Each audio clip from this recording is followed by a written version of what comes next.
Davies in the middle. Checks back against Carter and scores. That is atypical for the Amina Margot.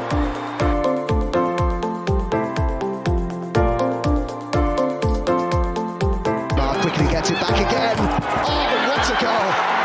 Well, that sums up her season.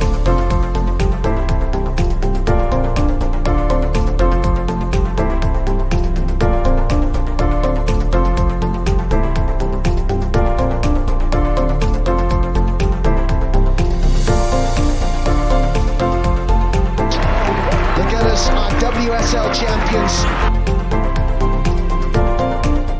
Hello, everyone, and welcome back to the Vic Akers Wonderland podcast, Aston Villa versus Arsenal preview, and it is a sombre preview. It feels as though the season is already over. It's not. There is still a bit to play for. European qualification is in our hands, and the campaign to secure third place from Manchester United starts this weekend with a trip to Villa Park. I'm Adam Salter, and once again, I am joined by the lovely Lottie and the magnificent Matt. Lottie, have you recovered yet from last weekend? Yeah, I'm not angry about it anymore. It is what it is, you know. So yeah, I suppose so. Kind of just looking across the podcasts I follow, and everyone seems to be back in Aston Villa. So I think it's safe to say we are going in as the underdogs, which I quite like. Well, that's a good omen because, you know, everyone was backing Arsenal before the Chelsea game and they were wrong. So let's hope they're wrong again. Matt, how's the week of torment been for you? Have you had enough of all the sock memes yet? I haven't even seen any sock memes. So I'm hoping no one's going to end up sending me a load. But at this moment in time, I just want to get this game under the focus. Let's make sure that we can go out and get some points and just put it under the rug, because know what's going to happen next weekend with it. But it's all going to pop up again, and it's just going to be a nightmare. So get back to winning ways as quick as we can. Yeah, no. Well, fingers crossed. Fingers crossed indeed. We need to get the momentum and touching back. wood as well. And cross fingers, cross your heart, etc., etc. No walking under any ladders with black cats on. So or stepping under ladders or three drains. Don't step on the pavement cracks. We need all the help we can get. It's all about those marginal gains. So I'll begin, as we always do, with an opening question. And as for those of you who watched our review of the Chelsea game, and if you didn't, I do urge you to, because we do go in great detail, and I think we can all agree there was a lot of emotion in that pod. And mostly from Adam. Mostly from me, and one of the advantages of me hosting tonight is that Lottie and Matt will definitely get a word in edgeways, because I'll be. I hope so, because I had to tell you off on the last pod, and I listened to it back, and I'm like, I'm talking to you like you're a child. Well, I am a child. We all are. Like, there's not that much of a gap between our age. Do you know what I mean? So yes. it's just like. Yeah, well, I agree. I probably did let myself down there, but it was a very emotional response, and I think it was a good exorcism of some of the frustrations we've had. But if you did listen to that pod, you would have known that I missed the game because I was away on a family outing. It was a birthday meal, a very nice meal, ruined only obviously by the result. And of course, I at home, I am a sole Arsenal fan. The rest of my family don't support football. Love my family to bits, love them to bits. Very grateful for what they've done for me, but there have been times growing up where me supporting Arsenal has maybe conflicted with maybe what they had planned, and so therefore I have missed out on some big Arsenal moments. So I am opening the question to Lottie and Matt: what Arsenal game do you regret missing because of a family event or day out or requirement that meant you couldn't go? Lottie, I'll start with you. Bournemouth 3-3 last season for the men's game. Oh, the 3-2, the 3-2. Yeah, 3-2. Yeah, the 3-2 comeback. Reece Nelson. I'm just like, I missed that. Everyone was there, and I'm like, great. Yeah. Matt, any games you wish you could have watched but couldn't because of other requirements? Bookings. I would actually say one thing that I have missed over the years is I've never been able to go to Highbury, so I wasn't a fan. I wasn't able to get to games until I think it was about 2008 when in the Emirates. That was definitely one of them. One of the other ones I'd probably say due to the demand of when Thierry Henry came back, I wanted to go to that Leeds game Oh, yeah. and couldn't get tickets, and that was the frustration. I will probably point out the one time that I have had to go home. I had to leave early from a game was again in the Europa League against it was the first team that we played, Clone, and because the trains were being a bit iffy and there was a delay to the kickoff, so Yeah. I had to leave on the 60th minute, so I missed Bellerin scoring that second goal and the third goal as well. Sanchez. Frustrated, I saw Sanchez scoring the first one, but it was the second, third goal that I missed because I was heading back home. But yeah, it's just there are moments where I kind of wish I was there and never did. I'd love to be able to go to a game at the moment, but not able to. Lottie, were you there for that Cologne game? 3-1. Because I was Of there as course. well. We were all there. We didn't know each It was other. really weird. We didn't know each other. No, Like, that's it's right. just We were crazy. we were all there. This is me. I was working in London at the time, and because of that, I was working in London. I thought I can do some cheeky late night trips up to the Emirates Stadium. So these are some of my first Emirates games. So I did a home game against West Brom. I did the Europa League against Cologne, and just staff as many tickets as I could. So we were all there. We were all there watching. And yeah, Sanchez at the end with a perler of a curler. I think Kolasinac scored as well that night. So yeah, I think Kolasinac scored the first goal. Yeah, he did because I think Cologne scored in the first half. Yeah. And caught us off guard somewhat. And yeah, it was delayed because the Cologne fans, of course, but still, they were sat in the home fans as well. Yeah, I was stood outside they the were Tower going to everywhere. They were. I'm We were hoping invaded. Bayern Munich don't do something similar when the men's team play. They're not allowed to. No, because But they've it's not stopped. going to stop them. You saw the Cologne fans. It's not going to stop them. They will be there, regardless of what the rules say. They're going to be there. I know we are. Some way. All you've got to do is buy a brand new membership at the moment, and then enter the ballot, and you're more likely to get tickets if it's a new membership. Yeah. That is what I'm reading from the stats at the moment. They're not allowed to do that because if they're seeing people and where their locations are at the moment, and they're banning them from that ballot, so they can't make sure that they can't do that. The only way they can get in is through hospitality now, I think. Well, we'll see. We are now veering dangerously towards men's football. Can we go back to women, please? Yeah, we will write that course. Well, I will finish with my one. Just quickly, did you go to that game with the Henry goal, Lottie, the Leeds game? Yeah, so yeah, I couldn't go to that one. In the words of the Churchill dog off the TV. Oh yes. Well, my one is not a game because I didn't go to the games. Like Matt, I never went to Highbury, so most of the games I had to listen to on the radio, and the game I regret not listening to all of. So my aunt had a wedding rehearsal I had to attend because I was partaking in it. So I only got to hear the first half on the radio of Arsenal's home game against West Brom in the last season at Highbury. Now that might seem inconsequential unless you remember that Dennis Bergkamp scored in that game. It was his last game for Arsenal. And I missed that moment. I was listening on the radio. I think it was 1-1 when I left, and I missed Bergkamp's last goal on the radio. And gutted I missed that one. But weddings are once in a lifetime, and wedding rehearsals are important. So, the day itself, when it did come around, was magical. So it was sort of worth it. But I missed that moment of Arsenal history, sadly. But this game, thankfully, I'm not going to miss. Traffic pending, because I am going to be going to Villa Park, and I can't wait. So we'll start there with the news. There's been a bit of a quieter week. Well, it was a quieter week until a bombshell dropped this Friday, which we'll get to. Firstly, Gio has had an interview speaking about her time at Arsenal, and it's been less than flattering. And I think we can maybe sympathise with her a bit. I think there's this feeling that she's been messed about a bit by the club. The fact that she wanted to stay, they wanted her to go. There were some avenues to leave. They got closed. She didn't get registered. She's now doing rather well at Madrid. Not Real Madrid, the other one. I think she's got a hat-trick the other day as well. Matt, you got a chance, I think, briefly to see her at Everton when she's playing there. I think she's not going to come back, is she?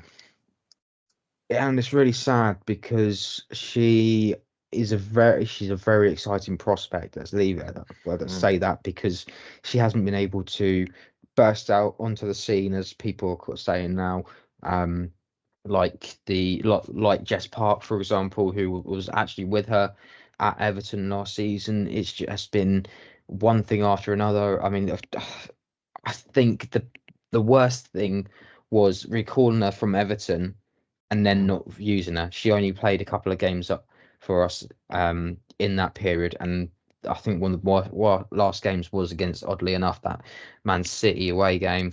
And she showed promise there.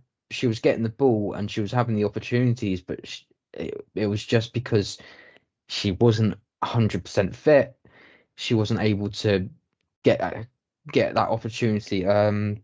It's a real shame, and I think I've been making a list of players that I think are going to leave.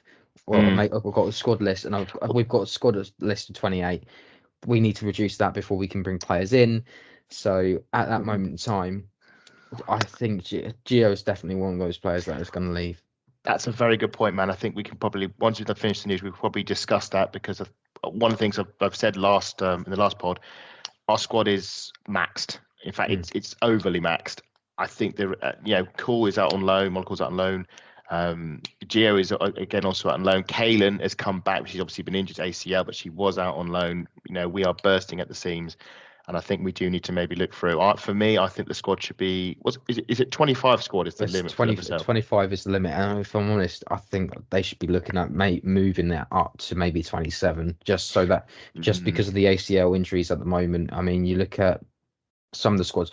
We'll talk about Villa, for example. They've only had about 12 players training this week. Yeah, I think our squad should be around 20 to 22. And I think there needs to be some questions asked about some of them. I think 25 is too big a squad for what we need, especially. And, we've seen the struggles it's had this season, because you're trying to keep everybody happy and give them game time, and it hasn't really worked, because we haven't had the games since we didn't make it into Europe. I think the first bits I just remember of Gio, she hit the crossbar against Spurs, and I kind of felt then that was the chance for her to get her first Arsenal goal. I think she actually hit the post against Everton as well. I think she did come off the bench in the Everton away game right at the end of the season.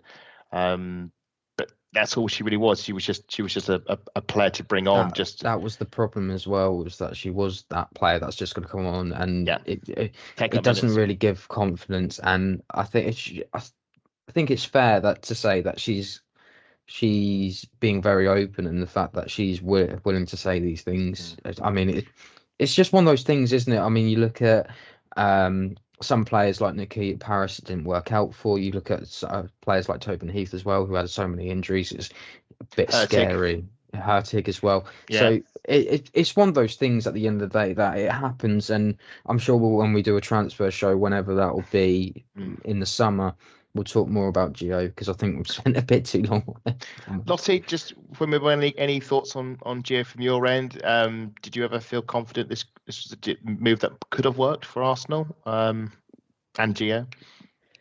I think bringing her back and not playing her kind of sealed her fate, I'm afraid. I mean, she's gone out to Spain. She's gone back to her club that she started with in the first place, got the hat trick. And she's gone from strength to strength out there. So I think writing's kind of on the wall for her, I'm afraid. I think her not being picked for the Champions League squad, but Arsenal picking goalkeepers ahead of her. Yeah, there was a lot of muddled thinking around that time. I think the ACL crisis led to a lot of crisis thinking, and I think the management then didn't make the best of decisions in that moment, in that pressure moment. You think of the calamity around the Russo deal and the Steiner clause. You think about bringing Gio back and not playing her. Unfortunately, Gio paid the ultimate price. Yeah, was it with Dabina? That didn't happen. Lacasse didn't happen, and then I think it was Senior Bruin at the end didn't happen. It was that whole winter. We got Palova and Molecule in, and that was all great. And Sabrina, but yeah, a lot of bad decisions were made in the summer and the winter that season. And Gio, sadly, I fear, was one of them. But we wish her all the best. And if this is the end of her Arsenal career and she stays in Spain and excels at Madrid, good for her, and wish her all the best. We should also say this week it was early in the week World Down Syndrome Day. There was a piece on the Arsenal website. I think it was Lia, Laura, and I believe it was Kaylin as well, along with Martin Odegaard, went down to the community hub and visited the North London United and the work they're all doing with those who are who have Down syndrome. And Laura is also an ambassador for Down syndrome Austria. Yeah, Down syndrome Austria, and speaks about on the website why this is something that means so much to her. And Matt, I believe you've had some experience sort of seeing the work that football does for Down syndrome and the good it can do. You were saying about seeing them play at Everton, for example. Yeah. So with Everton in the community, they've got so many different teams. They've got visually impaired, amputees, etc., etc. Down syndrome's one of those teams, and every single year around October we'll have an awards night just to get over what's happened in the previous season, celebrate what everyone's done. The Down syndrome lot are fantastic. They are loved by the I can't remember the players that are involved because it's usually the club legends. But also you've got Seamus Coleman, who's also very well involved in Down syndrome as well. But they are essentially the Down syndrome team are the highlight for pretty much everyone because they get up and they're dancing, making sure everyone's getting involved, and it's just a fantastic night. And the World Down syndrome Day, it's nice to see that celebrated. Usually it's celebrated with the odd socks, but this year it's to the fact that they've gone out and Arsenal are doing things like that. It's showing again how that one club mentality is meant to be. The fact that Laura's got involved, the fact that Martin Odegaard's got involved as well, and as well as Kalen, and as well there's Lia players. Williamson. Lia Williamson. Well, this is the thing. Lia Williamson's Arsenal through and through. I mean, the fact that she was basically saying, "This is my buddy. This is my best friend." Things like that. It all makes people's days. And you think back to like what Lotta did with Izzy. It's that sort of thing that is. If you're having a bad day, you can look at suddenly Arsenal video, and it's them Arsenal doing a video with kids with Down syndrome. It's just it's quite a nice video. It makes you feel better. It's a very heartwarming video, and I love the love that is there. We all know, obviously, who's listening, what Down syndrome is, and how it affects the children, obviously, and what they're going to grow up to be. I just love that it's such a positive environment. I mean, the players can give so much love to those who are having to deal with this syndrome in their lives. So it's a lovely moment. And if you haven't seen the video yet, do give it a watch because there is a lot of joy to be seen there. On some slightly sadder news, breaking news today, it was a tweet went out from I think, Matt, you can say that you confirmed this was actually quite a reliable source of sort of Swiss news and Swiss football news, that Lia Walti is strongly rumoured, I say the strongly rumoured at the moment, to be injured. And I think they said she was going to be out for the season with this injury. This has not yet been confirmed by Arsenal. It's not been confirmed by any news outlet. And we have no idea what this injury was. I did see a tweet from Tim Stillman confirming that these people are reliable. Yes. So, because we know if it comes from Tim, it's probably that's right. It. Yeah. So what means yes, it is at the moment, it is in tweet form, but there's not been a news article, there's not been a post on the Guardian Athletic. Tim had said he had asked, but Arsenal have been very tight-lipped about it. That tallies with what I know. What I know is there is a lockdown on any information on this. So obviously watch this space. It's a bit like Jonas and Viv. He didn't say anything until the international break. He said nothing. And Arsenal, thing is, like, when you've got a player like Viv, I was talking to someone about this, and they didn't necessarily agree with me. When you've got a player like Viv, and you know she's come back from her ACL, she scored her first goal, it's more than likely she'll be in that starting 11.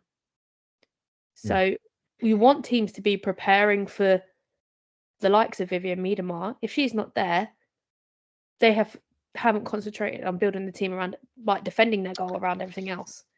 So I get why he hasn't said anything. Yeah. But also, I'm not worried.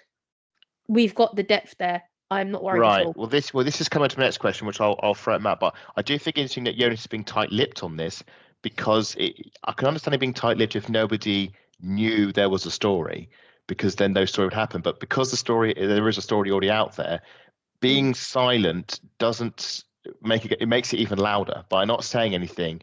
We all know the just politics in amplifying the it. back room.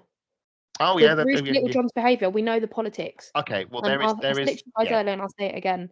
We're not going to see Lia Walti in an Arsenal shirt ever again now. That So- Chelsea game was her last game. If this is all true. If it is all true, I mean, again, this is rumour and speculation. I believe personally that that was my instinct actually when I heard that she was injured, is that we might have seen the last of Lia Walti. But again, this is purely hypothetical speculation because again, there has nothing been released. There was obviously that transfer rumour that dropped over January that a lot of our people were quick to sort of quell and say, no, I've no knowledge of this, and even Lia Walti denied it at the awards ceremony. So, I think this is going to be one of these watch this space ones. But the fact that Arsenal are being quite quiet on this one, yeah, I think maybe says a lot about it. But we shall have to wait and see what happens. Matt, I'll come to you. Lottie mentioned well about depth. Is this the time? And I'll ask Lottie, back to Lottie as well. How do we line up without Lia Walti if this is indeed her out for the season? If that's her out for the rest of the season, that means that we're probably looking more at Frida Linhardsen-Marnum getting more involved. Which, if you were wondering, I did mention a little bit about on the last pod. It would be a huge confidence booster for her to be more involved in the team, because at the moment she's a bit of a bystander. She's not had very many minutes bar the Conti Cup. And when she does come in, she looks a little bit shaky at times. So to give her that confidence will help quite a lot. It'll be a question about who would start where. So who will be the number 10?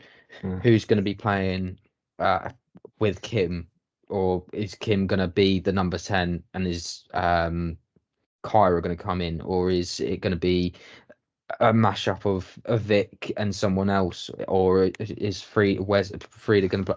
It's so difficult to say who's going to play where. It could almost be any one of them could play as the number 10, but it means someone's going to have to do the defensive work, and that's the one thing that worries me when Lia Walti's not there.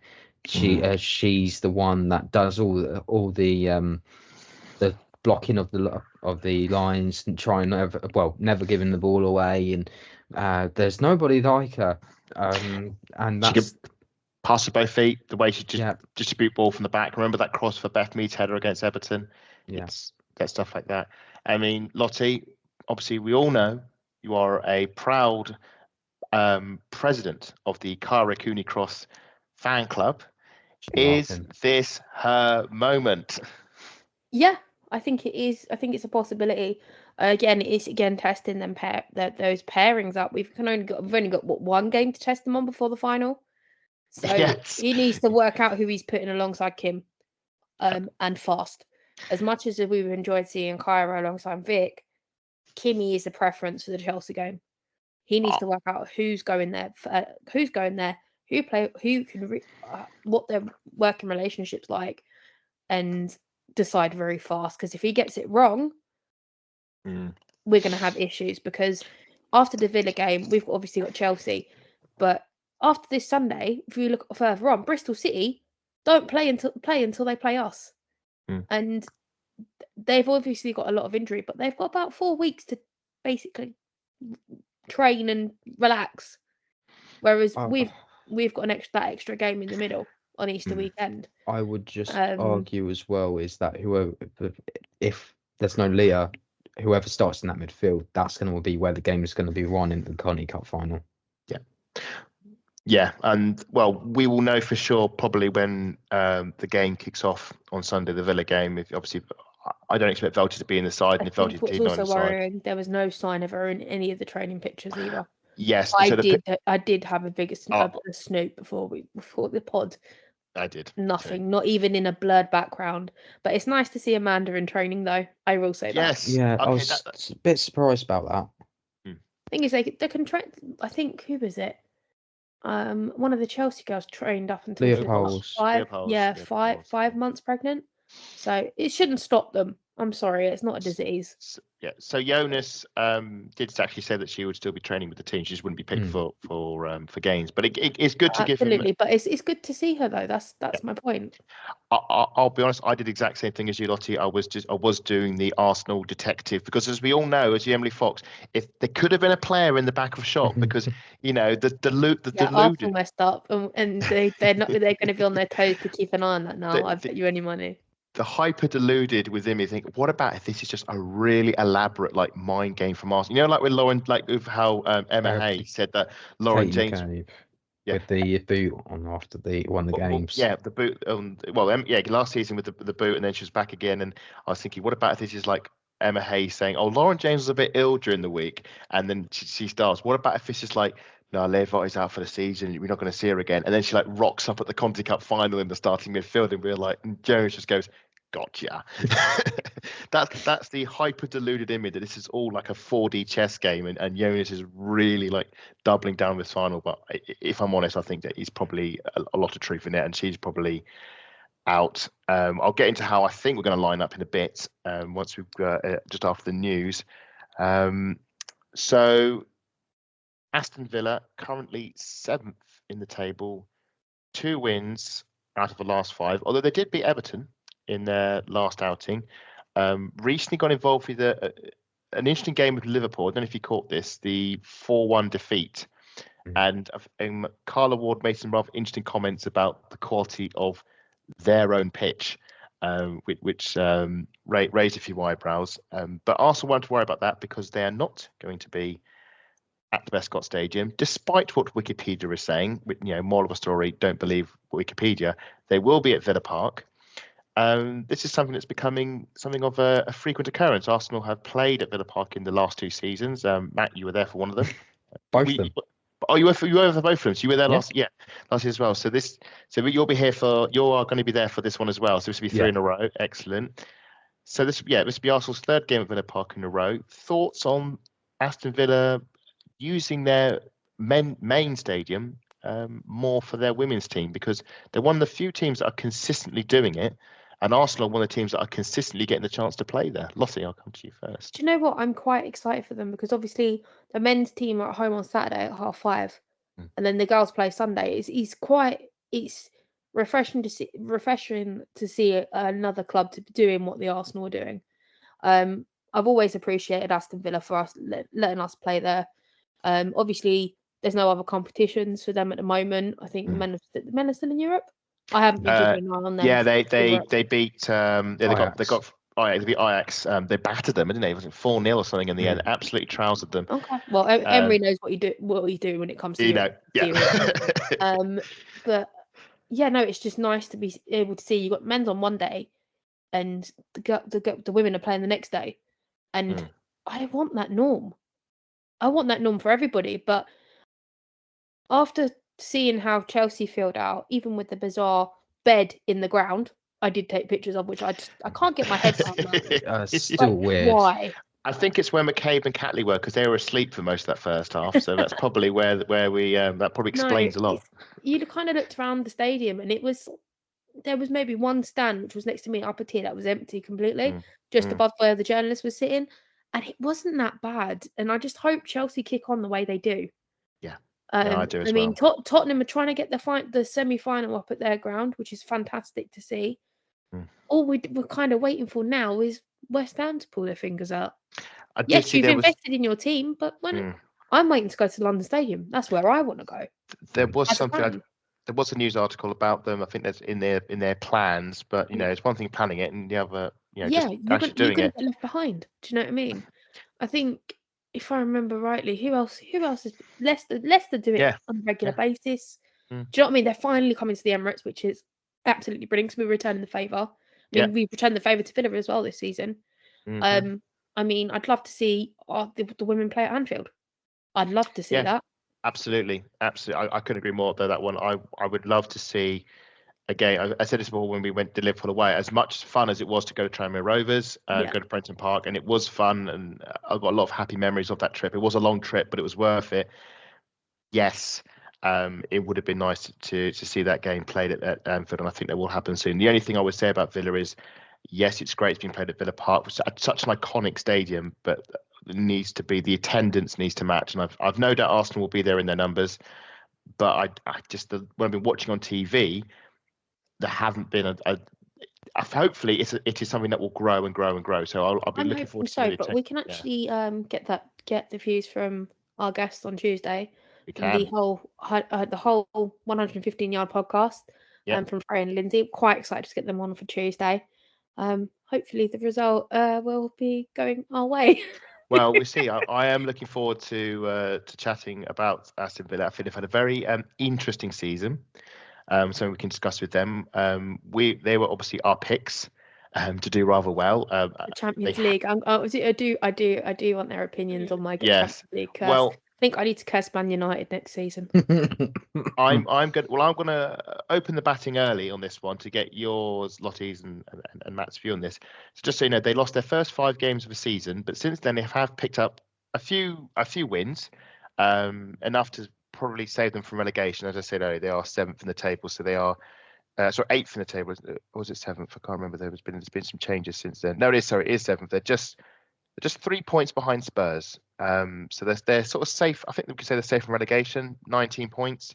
Can't see Bristol getting anywhere close to them. So their season they're at a point now where they can probably just cruise to the end of the season and do whatever they want. Nothing really for them to play for. So, Matt, what has your opinion on Villa's season been? Well, just watching them against Everton last week, they're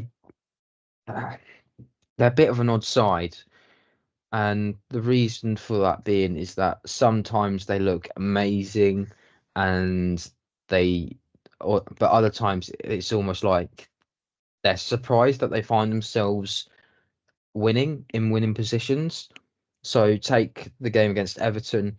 And to be honest, that was very much this has got a draw on the cards here, because no one was really doing anything out of the ordinary between them both, and just Villa managed to score 2 goals, and Everton got 1 back, but it was too little too late. And it's things like that where it's quite nice to see we're seeing teams be very open. I have a feeling that this season it will be a case of see how we can do, but next season we're going to be challenging further up the table than they have been, and that's down to the fact that they brought in so many players, and that happened with Everton a couple of seasons ago. It's happened with a couple of other teams. Us. Yes, but we have, when we did it still managed us to get into title challenges and things like that. So it's not all bad. I mean, the fact that Jonas' first season, the fact that he brought in Hafieli and Laura halfway through the season, and we were still challenging by the end of it, was huge. The fact that we missed out because of 1 point. Take your pick of excuses. Yeah. But this Villa team, they're good, they're exciting. The one problem is they've got injuries. As I was saying, they've only had 12 players training. And Daffy van Domslaar is now out for the season. Yes, as well. Just to put it on, Carla Ward has said, I think it's the worst time to play them being Arsenal. They'll be hurting for a number of reasons. You don't want to play them after that they were beaten in the way they were. I think it's always tough playing against Arsenal, but there's no doubt that they will want to react. We have to face that. Just on our form, once we have lost, so going from the start of the season, obviously losing the penalty shootout to Paris, we ended up losing to our first game of the season against Liverpool. We didn't win until we played Villa in the opposite leg on the 15th. We then went 9 unbeaten until we lost the North London derby 1-0. We won our next 4, which was the up until the game against West Ham and City, where we lost back-to-back games. We've won our next 4 from there, and now the 3-1 loss to Chelsea, which is our biggest loss of the season. Well, this is the thing. Jonas said we are just woefully inconsistent. And this is one of the things he's made clear in his press conferences. At times this season, we have played well enough to beat anybody. I mean, the result at the Emirates Stadium, we beat Man City at Meadow Park. We have beaten every team this season, either at least once. So we have done enough to win, but we just haven't been consistent enough. And whether that is down to the players, whether that's down to the manager, I mean, he says this is something we assess constantly. I think more assessment is required. But yes, that is, inconsistency has absolutely riddled us. Whereas with Villa, I think they lost Dali early on, and have struggled to sort of get back on track. Got to the League Cup semi-finals when they lost to Arsenal. So it's been I think last season they really did go beyond, I think, what we expected of them, and then maybe that lulled us into a false insecurity about maybe where they were, and maybe this season sort of back to where we would expect them to be. Lottie, we know that a few of your favourites are in the team, so it must be mixed emotions going into this one. Oh no, it's Arsenal all the way. Although I will sit there and appreciate Villa ball, because occasionally when Carla Ward does get it right, she gets it right. I mean, did anyone see Dali score at the last game? That was a cracker of a goal, I've got to admit. It's nice to see her back up and running as well. I just hope we switch on and wake up, because it's probably as Carla Ward is best, probably the worst time to play us. But Jonas gets it right, they might get tanked again. Well, I was going to say they definitely as Matt said, only 12 of them trained this week, so they're not exactly haven't got the 3-letter dreaded curse at the moment, but they've got all the other types of injuries you can know. Well, excuse me for the sense of deja vu, but was this not the same argument we levelled at Chelsea of, they've got so many injuries, they're there for the taking? But difference being, they don't have the depth that Chelsea do. That's the key difference. The key difference is they don't and have they're Lauren not scary James. depths. Key difference is they don't have the depth that Chelsea have to have. It's not all about Lauren James. No. As much as she irritates me and I like her the way she plays, it's not all about Lauren James. Although that's their only. They do have Rachel Daly. They do have Rachel Daly. Yes, so they do, but she's not exactly in form at the minute. So obviously we battered them in the League Cup, and I really thought that was going to be the moment we finally sort of clicked, and as in typical Arsenal fashion, we properly unclicked. The game at Emirates Stadium was an absolute nerve shredder. Villa did practically pinch a goal on the set piece and did a low block, and we got away with it. I think we can agree in that one. McCabe screamer, and Daphne didn't do great with the Russo goal. So it's that was Russo's first Emirates goal, wasn't it? It was a first Emirates goal for Arsenal. Yeah. I didn't want to say that part because I don't remember the beginning of the season. That's gone from my head at the moment. Yeah. So yeah. So we've got 2 wins under a belt already, and the last 2 times we've been to Villa Park, we've actually scored 4 goals. So this is a bit of a happy hunting ground for us, and I think Carla Ward's absolutely right. We are a wounded animal, and Villa could well be the team we rebound from, and obviously we hope that is the case. We'll move on to Arsenal, and Matt, you raised a very good point about the nature of their squad. Now, I think there is a discussion to be had, and I don't want this to become a big agenda-based discussion on what players do we want to dunk on because they may have had a bad game. I would like to know, you said you've chosen some players you think might move on. Is that true? Yeah, so I've made a list. We'll probably have like that conversation in the summer. But at this moment in time, if there's players that aren't getting minutes or getting minimal minutes, you're probably thinking at this moment in time they're gone at the end of the season. I think Kaylin will go. I think that'll be a fair shout. I think Kaylin will go. Kaylin will be fit in the summer, so she will be in prime position to be able to go. So if I was to fire from the hip and say Kaylin will go, Gio will go, and Hertig will go, that still leaves 25. That is 25. And so let's say I think we know Sarah Bouhaddi's retiring. Yeah, so Sarah Bouhaddi, but she's barely even been here. You forget that she's even signed. But so if she goes, that Mean Girls thing, or is that doesn't even go here or whatever it was? If Bouhaddi goes, that takes us down to 24. Yes, I think I've managed to whittle it down to 23. Well, if one of Mollycall's out on loan doing great things at Everton, Sounds like she could be having like a Jess Park sort of season at Everton, because we've seen how electric she's been to Man City since. If she really develops there and comes back, that takes us to 25. I think you've got to look at 3 players in that Arsenal side. I'd say one in defence, one in midfield, and one in attack, and go. Also, actually, no. I think if we do, well, I was going to say if we do. Sabs might go because of the rumours of Van Domselaar. So you're back to where you started again, basically that one. So I think you've got to think of one defender, one midfielder, and one attacker that you would have to lose next season to streamline the squad. So you've got a nice balance between a decently stacked team, but also room to move about and not be in a position where one of the players is unregistered. Can I throw 2 names in? Go for it. Lia Walti. Mm-hmm. Lena Hurtig. I did say Lena Hurtig. Lena Hurtig was a guarantee. We were left with 3 others to get us down. I think Lia Walti get us down. Do you know what? Gonna be Stina. Ideally, I don't want to lose another striker because effectively we've only got Alessia, Stina, and if Viv wanted to, she could play there. But there's been arguments about that. Viv's out of contract as well. There's no news of a contract extension there.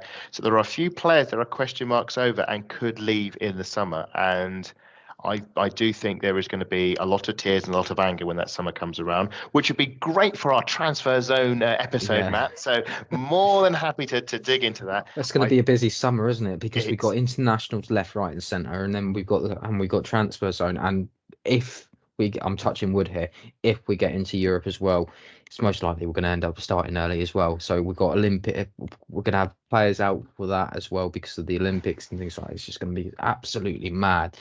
If you do want to, the Olympics will be finished the beginning of August, so we'll get a little bit of a break. And we get a bit of pre-season. Woo! If you do want to find out what's happening where, if we're going to have a podcast, just check out our Twitter page. Yes. I should also say, you mentioned obviously the pre-season. We should have a quick shout that Arsenal are going to have a pre-season in Australia. Post-season, not pre-season, a post-season friendly in Australia, which is great for obviously Cara Cooney-Cross and Steph Catley and Catley and Foord. Not for the rest of the team. It's raised a lot of questions. It's going to be a scouting mission, I think, because it's going to be the A-League All-Stars, isn't it? So it's very much similar to MLS. So it's very similar to the men's, isn't it? I think they scouted the second goalkeeper. He's going to be a potential, but there's nothing about men's. Potentially, we could be seeing another Aussie joining Arsenal next. So we're building up Osnal. Osnal is becoming a thing. Yes. No, get it right. It's an Australian spine. I think this summer, if last summer was a summer of arrivals, I think this summer is going to be a summer of departures. I think it's going to be more outgoings than ingoings. I think that's going to upset a lot of fans. And I think there may be some. I think there'll be some players that fans love will go, or will have to go, just in order to balance the squad out. So we'll see what happens there. And if they do go, just enjoy it while you can, because absolutely, it'll be the last time that they're on that pitch. Absolutely. And one of the players obviously we're thinking about is Lia Walti, who is out injured. So assuming this rumour is true, how would you line up the midfield? I've got an idea of what my pick is, so I'll go to you first, Lottie. How would you line up the midfield for the Villa game at the weekend? Thanks for that. Frieda at 10. Kimmy. And I know she's not going to start, but I'm going to go Kyra. Okay. But it's more likely to be Vic if we're thinking Jonas, but I'm going with what I want, Kyra. I think Vic picks herself alongside Kim, and it's a case of who plays in the 10. And at the moment in time, it's more likely that Frieda's going to be playing, as I was saying a bit earlier. Nothing against Kyra. I just think in this game, Vic has that ability to unlock defenses. I mean, she's got the most assists in the league so far this season with 6. So we need to keep that going. I mean, there's a chance that she could potentially have, well, if she gets all 4 assists and we do score 4, essentially she can double that up and she can keep that ongoing, because knowing, I think Chelsea play Bristol this, No, West Ham away this weekend. West Ham away this So, weekend. Bristol no. playing Spurs at home. Yeah. And sorry, yeah, that's Bristol City. I got told off for calling them Bristol. Yeah. Bristol City are playing Spurs at home. Knowing West imagine, Ham, Mackenzie Arnold just won't turn up like she turns up for against Arsenal, and that's the frustrating thing. It's just she only turns up when she wants it against certain teams. It's so frustrating. My feeling is there are 2 ways we could play this, and I think it depends on the forward. And I think if we start Stina, we know Stina got a hat-trick against Villa, didn't do too great in the League Cup, didn't do too great against Chelsea. So I think if he's going to start Stina, he has to start Frida as a 10. And I think if he does that, he will start Kim in the pivot alongside Cara Cooney-Cross. But if he starts Russo, I think he'll start Kim at 10 and go for a Pelova Cooney-Cross pivot, because that's a pivot we also used against Leicester. We in probably our best second half of the season. Less says about the first half, the better. Second half, we were rather good. Which brings us on to the next question, which is Russo or Stina, Matt? I think you've hit the nail on the head, though, because whoever the striker is going to probably depend on who's going to be playing behind her. If Frida's playing behind her, it doesn't work. And that doesn't work because they don't play together that often, whereas Frida and Stina have had that partnership for over a year. So, yeah, after last week, I think lessons would have been learned. Stina can't play without Frida. Frida can't play without Stina. Play them together, or they'll bring them on, say, on the 60th minute. Bring them both on the 60th minute. I think this also depends on the midfield as well. Is this a game where Cara Cooney-Cross can dominate the midfield and show a little bit more of herself? Because I still have questions over her, and as I said further down the line, that I still have questions about her, and I'm willing to give her this season, because it's going to be an adaptive season. Be next season where I'll be looking at her and probably be more less lenient with her. So is it not a case of we've got to give her the chance? We've got to give her a chance to sink or swim. Just we've sort of danced around Cara Cooney-Cross all season. We've given her a game and then we've sort of taken away, and Lia Walti's sort of been mentoring Cara Cooney-Cross. But at some point, you've got to say we've bigged up this player as this huge midfield talent. A lot of people want to see her play. They got very excited about watching her play at the World Cup, and we've kept playing Little and Velty. At some point, we've got to almost take the punt. And I think a game like Aston Villa could be a good warm up for the Chelsea game. But I think this is an interesting question to be had, therefore, about Russo and Stina. Lottie, could we potentially maybe line up how we did in the League Cup and stick Russo on the left wing, and then have that way we can get the freedom of 10, and we can get Russo and Stina at the same side as well?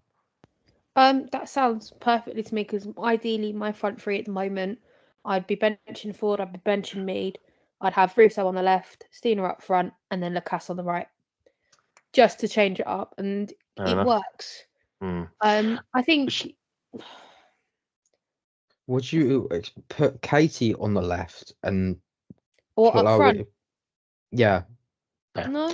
With the fact that we've now got Emily Fox back properly, Steph Catley can play left back. Well, this is actually going to be the next question. The answer to that is to bench Steph Catley, because I'm not impressed with either of them at the minute. So this is actually my next question. Katie I should on have the left. Beth Mead actually revealed. She had a chat with Tim.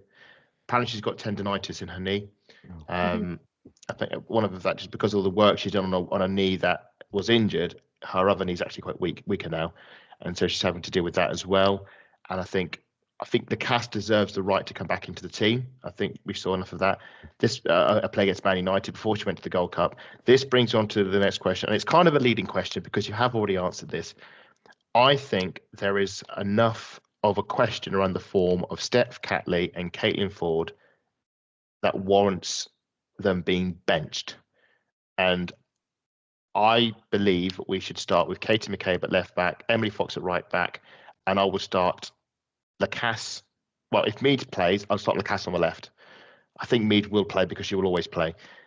And I think Foord and Catley, I think for me, they've been played into the ground. I just don't think they have the form anymore. Steph, we know, is a quality left back, but what I saw against Chelsea scared me and infuriated me. And I think McCabe, I think we've experimented with this right back, inverted right back with Katie. And yes, she's played it at a decent standard, but we all know her better positions on the left. Matt, do you agree? And is there a case for the defence for Catley and Foord? I think the problem is if they don't play in this one, they'll come in for the Conti Cup. You think so? You think he wouldn't? I think that's what he would do. Either way, I don't think he sees this as like the dress rehearsal. I think it's more of let's just get through this game, and then I'm going to set up this way for the Conti Cup. I think he's already decided in his head who's going to play for that game, and I think we'll probably talk about it closer to the time. But that my feeling on that is that we'll end up going with a back three on that occasion. There has been some talk. There has been some talk about maybe going back three and changing up and going for the wing backs. And I have my own feelings on the back three. I'll probably save them for a future pod. I don't like them personally. I always feel that's a sign of the managers running out of ideas, or you don't trust your defence. Well, he's not got Jambisi anymore, so he can't throw Jambisi up front or anything like that. I know that's been sus. That wouldn't work anymore anyway. Let's be serious. I just remember the start of the season how limp we were against Liverpool. Just how lack of energy we were. And we only just got away with it against Manchester United. But you never know. We got players coming back, and we wouldn't be the same way we'd line up. Maybe. What about Lia Williamson as well? Because the way that she played against Chelsea. Yes, that's a good one. I think there is a case for Kadina to come back in the side, and I think, but then again, he might therefore say, "I'll save Lia for the cup final." He may well give her, let's say, rather than give her 90 minutes, he may well give her the first 45. And if she looks better than she did against Chelsea, fair enough. If not, I think maybe Kadina's come on. We should say it wouldn't surprise me if Jonas just played Frida at 10 and Russo as a striker, and just do well, thanks, Jonas. Lottie, you did sort of half answer earlier, but I'll give you a full sort of shout on this one on the Catley and Foord. Is it time we abandoned the Australian left wing that sort of served us so well in previous seasons? Thing is, it's not a case of abandoning it. It's a case of benching them for poor performances. I mean, they've been run into the ground. They play every single game for Australia, for the Matildas, and is at the point where's the burnout going to kick in? I think it's kicking in now. For it. Yeah, no, exactly, and we're paying for it, so they need to be benched. And it's just, I don't want to see them at the moment. No. But they're likely, it's more than likely we will. It's not of a case of I don't like them anymore. I'm just not impressed with their performances, and especially with Steph Catley and the basics of everything in that Chelsea game. It was appalling. I think the problem I've had is because Laura Wienreuter isn't back from the ACL. She's back in training though. She's back in training. And it's good to see, and hopefully she'll be back soon. I think next month will be when we see. I can't see for the Leicester. Yeah, I can't. She comes on for like the last 10 minutes against Leicester. That would be huge. Yeah, I can't see her coming on against Villa, for example. I think that would be too soon for her. But because we don't have Wienreuter as an option, and Jonas went very off sort of merits this season. We've had to play two left backs for most of the season, and I think the wear and tear of doing it is starting to show. And like with Lena Hurtig being out injured, Foord is having to play most of the minutes. There's a reason why when Frida's coming off the bench, he's being moved onto the left wing rather than into 10. It's just to give Foord some rest. Doesn't work. I've actually got a question for you guys. How are we feeling about seeing Noel Maritz? I don't even know if she can play us at this point. Well, how are we feeling about seeing Jordan Nobbs again? And Anna Patton? These three ex-Arsenal... Them two don't bother me at the moment. It's more of a case of more recent departure. I'm used to Jordan being there now. I'm used to Anna Patton being there now. It was a real shame that it didn't work out with Anna Patton because she was really growing at Villa, and she's just again, you question about centre backs and injuries and things like that, we're kind of wondering why she hasn't been picked up for England.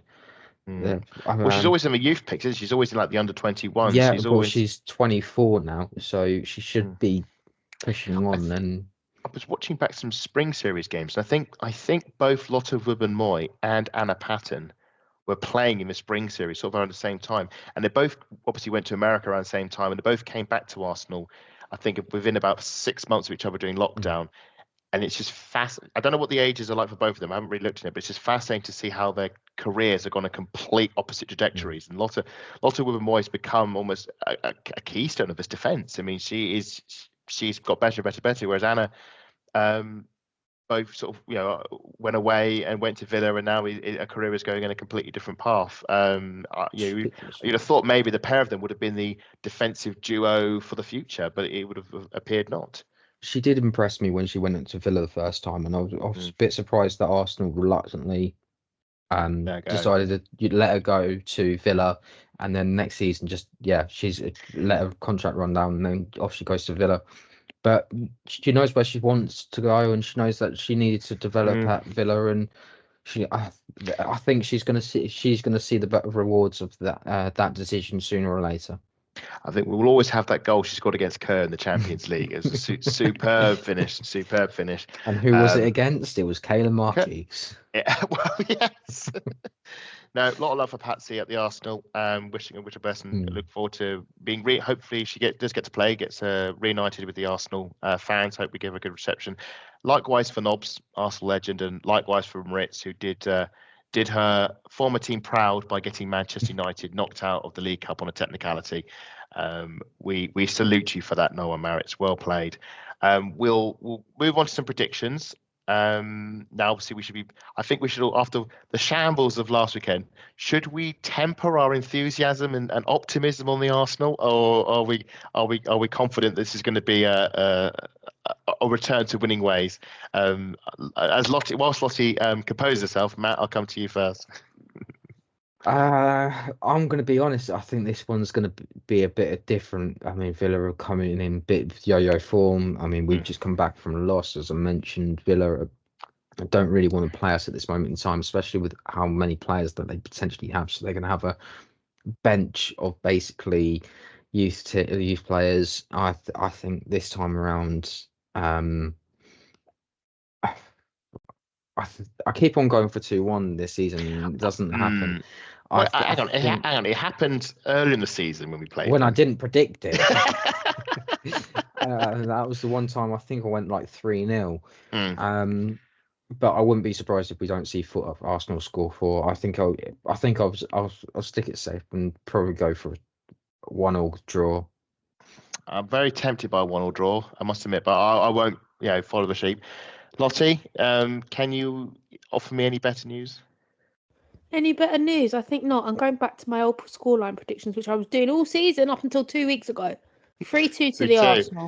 Right. Well, I am going to go for 2-1, and I think it's going to be another late winner for the Arsenal. I think we will win. We've won our previous 2 trips to Villa Park. I think. And that Katie McCabe banger is coming. I've had enough of waiting for it. It was there the other season. I want a Katie McCabe banger. It has to be done. It's been too long. She scored. She's scored once all season. 3 times. What is going on? She scored 2 against Bristol, and then she scored once against Villa early in the season. So yeah, that I meant. You know what I mean. She scored 3 times all season. This is not usual numbers for Katie McCabe. No. Man City as well. She scored against Man City. No, she didn't. 4 then. No, she didn't. That was season before. Season before. But we've had 3 goals this season against bottom of the table and 1 against Villa, which won us our first game of the season. And they were all worldies. So I want another worldie. I'm starving of a worldie. Even if it's a Frieda or Steen worldie, I want them. Gimme. I think it's going to be a 2-1. I think I just need to wipe the Chelsea game out of my system. That's what I want. I just want a worldie from someone. Yeah. I think we can do that. I think we need to do that, and we need to give ourselves a shred of positivity before we go into battle next weekend. Because you think if we're going in the back of 2 defeats, I mean, we're going to be in the absolute pits. And I'm pretty sure, and I've always said these things about defeats, is as much as we are hurting after a Chelsea defeat, And people say, "Oh, the players don't care." I can guarantee the players do care, and the players are hurting as much as well. And not just because of the defeat, the fact that we lost, not just because it was a London derby and it was against also one of our main rivals, and it was on their patch, and it was humiliating. But just the whole thing. They know they can play better than that, and they know they let the fans down, and they will want to put that right. And I am 100% sure they will turn up at Aston Villa. But I anticipate Aston Villa will go low block defence and try and play for the draw.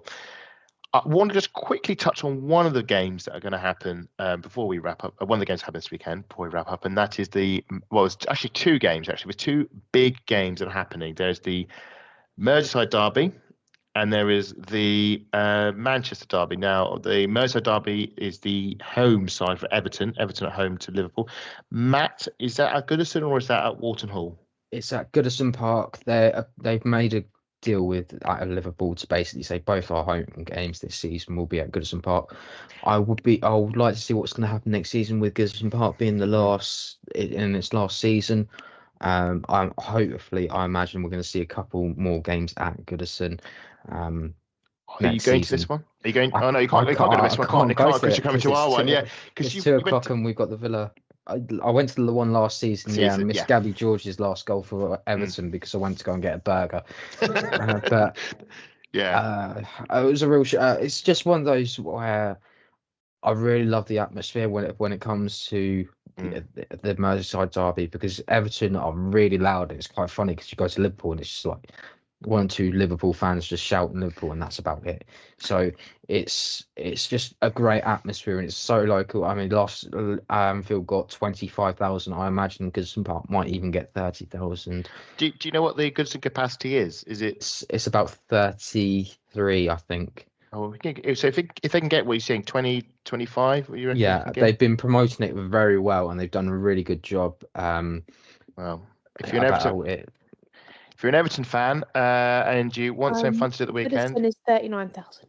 39,000. So I was a bit out of it. Just a bit out. But if you're an Everton Liverpool fan and you want some fun to do on the Sunday, do come along. And obviously, I will be supporting Everton on this one because we need Liverpool to drop points, because they are tied with Manchester United in the hunt to chase us down in 3rd place. So if Liverpool could drop some points, that would be much appreciated. And I think Everton usually they have in recent seasons come out on top in the Liverpool in the Merseyside derby. I think they won at Anfield. They beat Liverpool at Anfield both times.